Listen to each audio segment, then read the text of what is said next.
So I went to London to test this out. This is the Canon Powershot V1. What's up guys, welcome back to the channel. If you guys are new here, my name is Hussein. I'm a filmmaker, photographer, content creator, doing all the things, and recently I just got back from London for the 80th anniversary of VE Day, which is the end of World War II. It was amazing. And me being me, if I'm gonna travel somewhere, I'm gonna take a bunch of photography gear, obviously.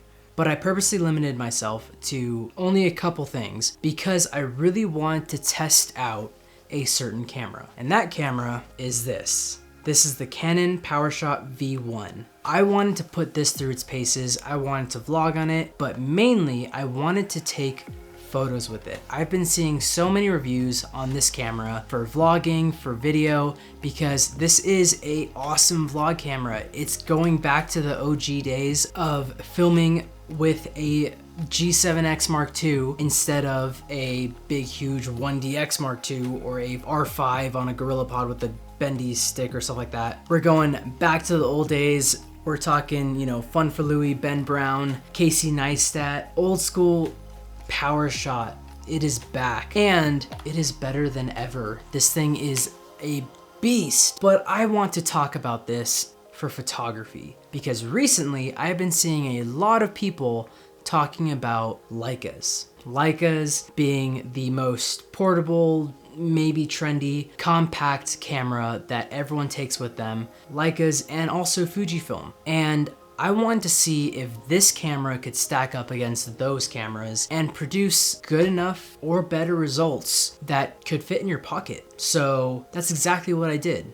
And all I have to say, this thing's freaking crazy. But again, I want to bring this back to photo. Can this camera deliver on photos? Come with me to London to find out. What's up guys?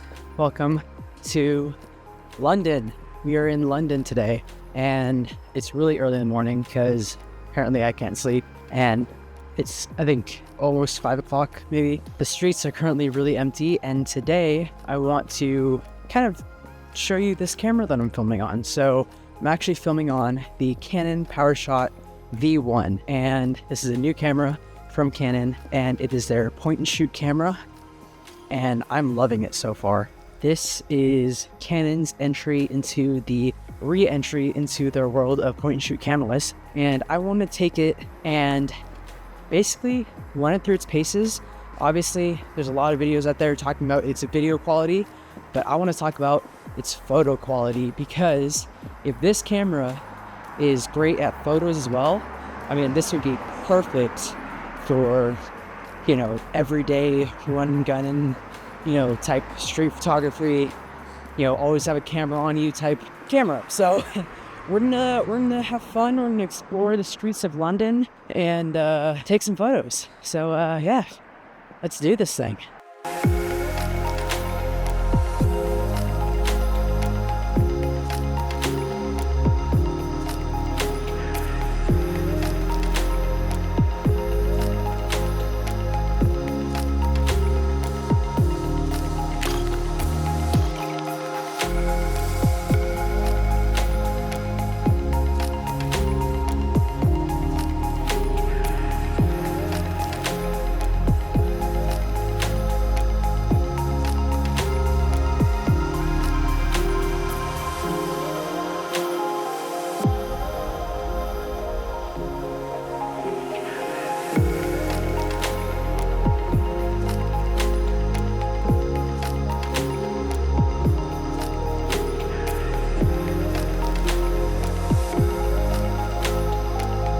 Alright, real quick, let's talk about specs for this camera. Alright, so this camera has a 22.3 megapixel 1.4 inch CMOS sensor. Now that sensor is not quite a micro four thirds, it's a little bit bigger, and it does help.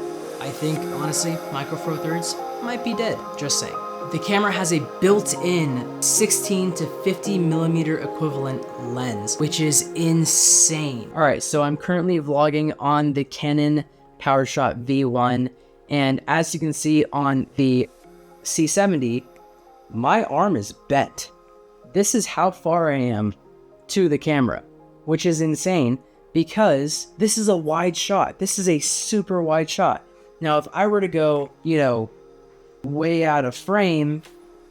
I mean, look at this. You can see my entire, you can see this whole wall in one shot.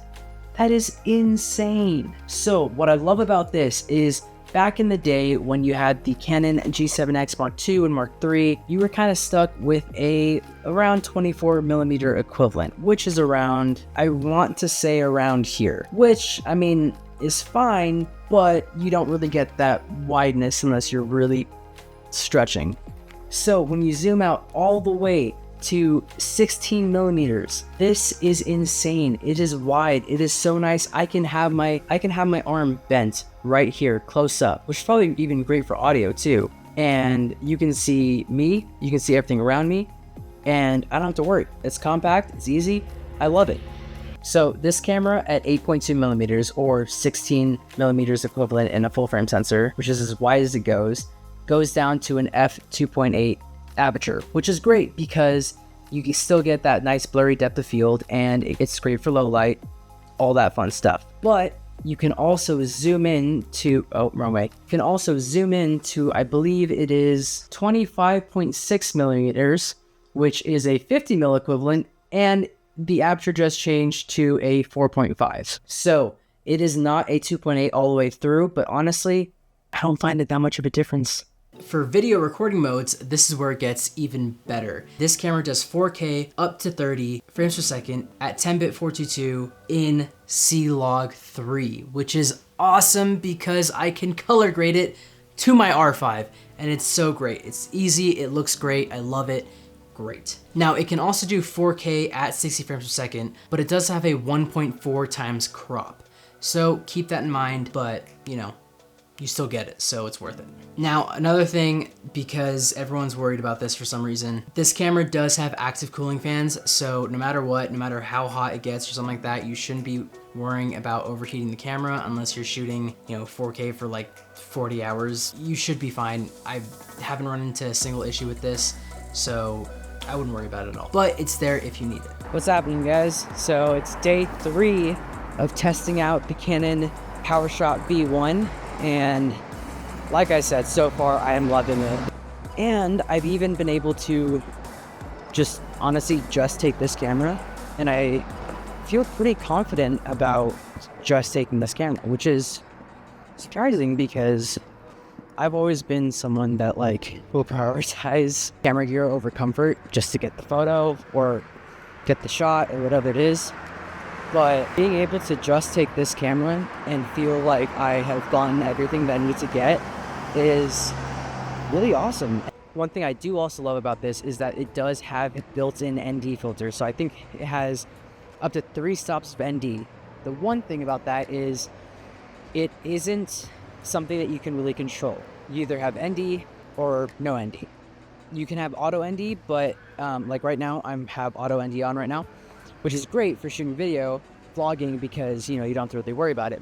But you do have a little bit less control over the ND, which can be a give or take. But also for a camera this size, this compact, I'm willing to take that, you know, sacrifice of ND. I'm just glad to have ND. That's what I should be saying. So now I want to talk to you guys about the photo aspect of this camera. Now, this camera is amazing. It fits in the pocket of my skinny jeans. It is a great portable camera, and it is honestly a beast. This thing is so great. Now, I was a little skeptical because I saw this, I was like, it's such a small camera. Will it be able to compete with my R5? Will I be able to still produce good quality photos and video with such a small camera? And the answer to that 100% is yes. Would I take this on a professional shoot? No, I wouldn't. I mean, unless it was for like behind the scenes photos or like BTS vlogging and stuff like that. But for street photography, this thing is amazing. It is so small, it's inconspicuous, which honestly makes for some amazing photos.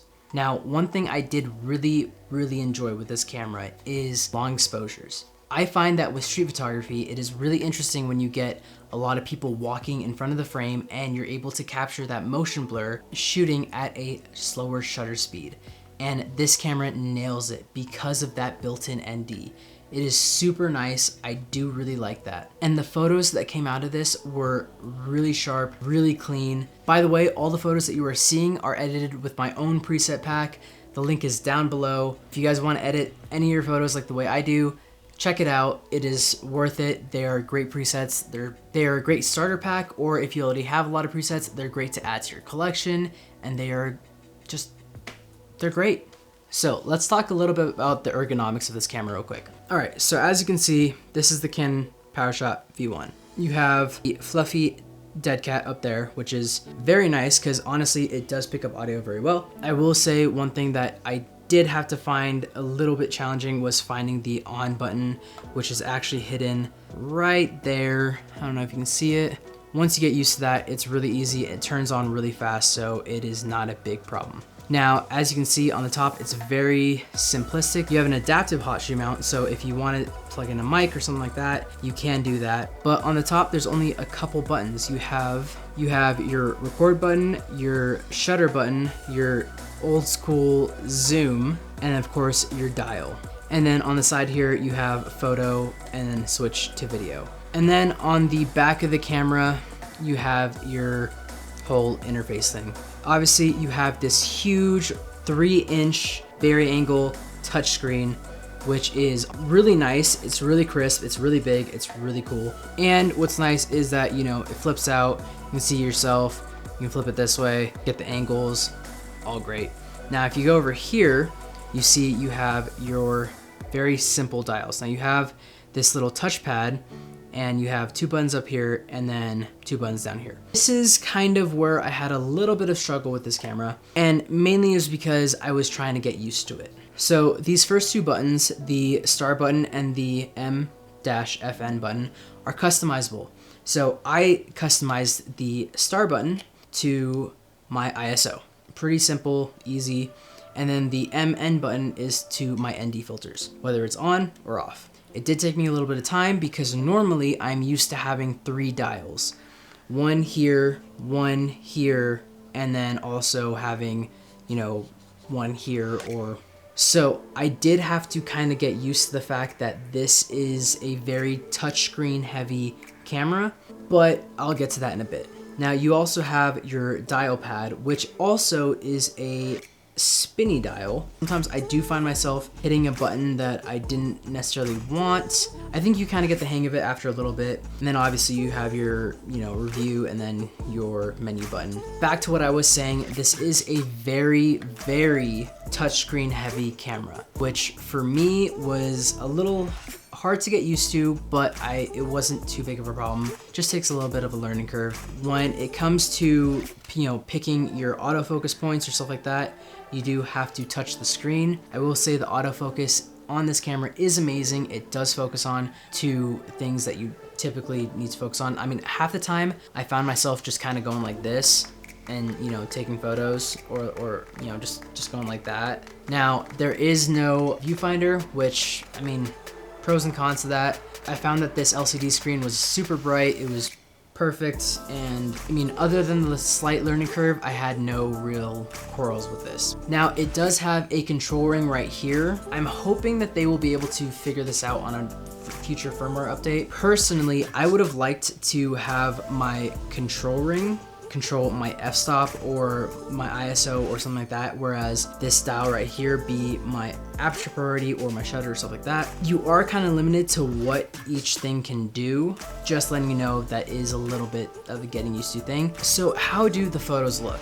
I think they turned out great. I mean, a lot of the times I did think that 16 was a little bit too wide, so I would just zoom in to like 45, 50, and yeah, I mean, I was shooting at f4.5-ish, but it didn't really bother me. The photos still looked good. I will say having a smaller sensor will impact your photos a little bit. You will notice a little bit less depth of field. You'll also notice a little bit less dynamic range, but again, for what you're getting, especially at this price, this thing goes for $899 USD, which is insane. Like, that is a total steal for a camera. Whether you're a beginner photographer or you're a advanced photographer or you're a vlogger or something like that, it takes up very little footprint. You might as well take it anywhere you go. The photos look awesome. I really enjoyed being able to take photos around the city, take photos of people, take photos of, you know, random things. I mean, there were honestly times where I was on the tube and I was kind of just like, there were literally times where I didn't even have the screen on and I would just kind of go like, and I would grab a photo and they turned out great. Yes, I understand why everyone is talking about this camera for video and for vlogging. This is by far an amazing vlog camera. You can do so much with this. You can get cinematics, you can vlog, you can have really nice audio and a really easy, simple package. And everything comes with it. Canon just did such a good job. Battery life, I will also say, I did not have a problem at all. I was using this pretty much all day and I honestly didn't really have to change a battery at all, except for I think once. But I mean, even then it was, I didn't really need to, I just felt like I wanted to. But I think this camera is a huge game changer. You could honestly take very high quality professional street photography photos, food photos, things like that with this camera and no one would know the difference because it's that good. I know that there is the Canon V50, which I will try to be testing out soon. I mean, for everyday run and gun street photography documentation, this is a beast. What would I rate the Canon Powershot V1 out of 10? Solid 9 3/4. So I hope you guys liked this video. If you guys did, please let me know, and let me know if you're gonna pick up the V1. Let me know what you think about the camera, if you like it, if you don't like it, where Canon is going with this. I hope you guys enjoyed this video. If you guys did, please make sure to like and subscribe to the channel if you guys haven't already. We're gonna be doing a lot more travel. We're gonna be going to Blade Show Atlanta soon, so keep that in mind. And of course, leave a comment down below. Let me know how you're doing. I hope you guys had a wonderful day. Remember to take it one step at a time, and I will see you all later. Peace.